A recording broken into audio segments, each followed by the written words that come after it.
Mesdames et messieurs, bonjour et bienvenue sur votre chaîne d'information en temps réel, l'actualité en Afrique et dans le monde en continu. Vous informer est notre mission car l'information vous place au sommet du monde. Alors si vous êtes nouveau, abonnez-vous et cliquez aussi sur la petite cloche de notification pour ne plus rien manquer, cela étant fait c'est parti. Eh bien, chers très auditeurs, aujourd'hui nous continuons une fois du côté du Mali pour vous parler du terrorisme et djihadisme au Mali. Ménaka, fortement menacé, mais les forces armées maliennes en abrégé FAMA veillent au grain. Actuellement, les nouvelles de la menace djihadiste sur la ville de Ménaka circulent grandement. Et ce n'est pas la première fois que la région de Ménaka sous la terreur djihadiste, terroristes et d'autres criminels hautement dangereux.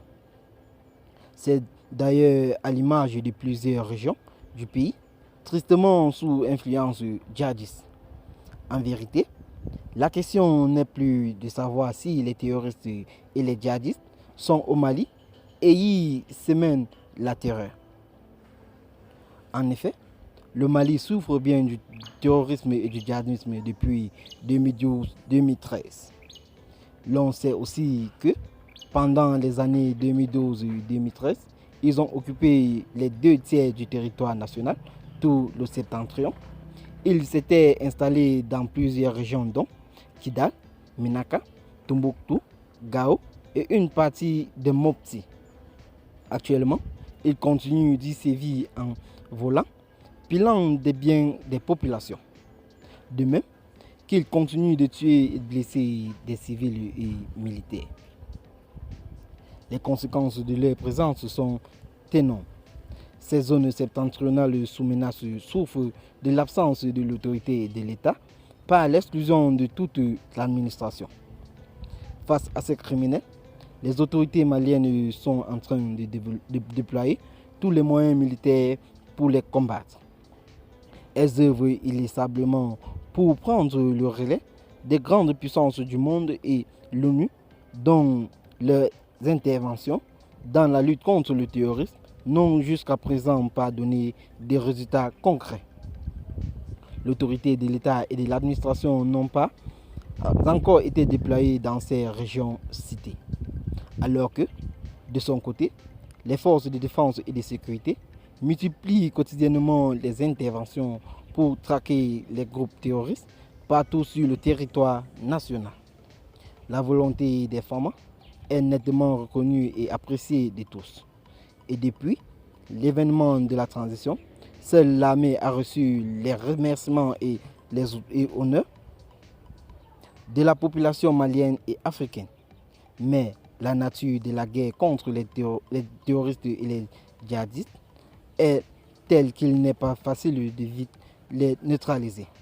C'est une guerre asymétrique où ces criminels se confrontent aux populations. Raison pour laquelle les attaques de ces derniers mois ont beaucoup endeuillé toute la nation. Toutefois, il faut reconnaître la force et la puissance de l'armée malienne dans ces interventions. Des résultats sont nettement salutaires sur le théâtre des opérations. La nouvelle de la menace de la ville de Ménaka suscite actuellement la panique et la peur au sein des populations, lesquelles, fortement menacées, ont lancé l'alerte. Et puisque la région de Ménaka est régulièrement ciblée, certaines en donnent plusieurs explications et même des propositions. Le cas de Ménaka est une véritable épine dans le soulier de ces groupes armés qui nous ont entraînés dans la situation d'insécurité. Il y a de nouveaux acteurs hétérogènes sur le terrain qui sont venus totalement changer le rapport de force. Les faibles qui s'étaient hier sont devenus à partir du jeu des combinaisons les plus forts et maîtres absolus avec des méthodes peu orthodoxes comme des enlèvements de bétail, des assassinats, confirment en privé certains habitants de la région. Aussi, propose-t-il que seul un débat contradictoire avec ressortissants impliqués ou non à quelque degré que ce soit, permettra de mieux élucider la situation de Ménaka. Certes, l'inquiétude et la panique sont palpables, mais les plus hautes autorités travaillent à ce que la vie des populations de la région soit préservée. À cet effet, les forces de défense et de sécurité sont bien en alerte. Que Dieu bénisse et protège le Mali. Et bien, chers auditeurs, c'est ici que s'achève cette petite note d'information. Abonnez-vous à la chaîne si ce n'est pas encore fait et activez la cloche de notification. Partagez la vidéo avec vos amis si vous l'avez trouvée intéressante. Et dites donc en commentaire ce que vous en pensez. Bye bye et à plus pour de nouvelles vidéos.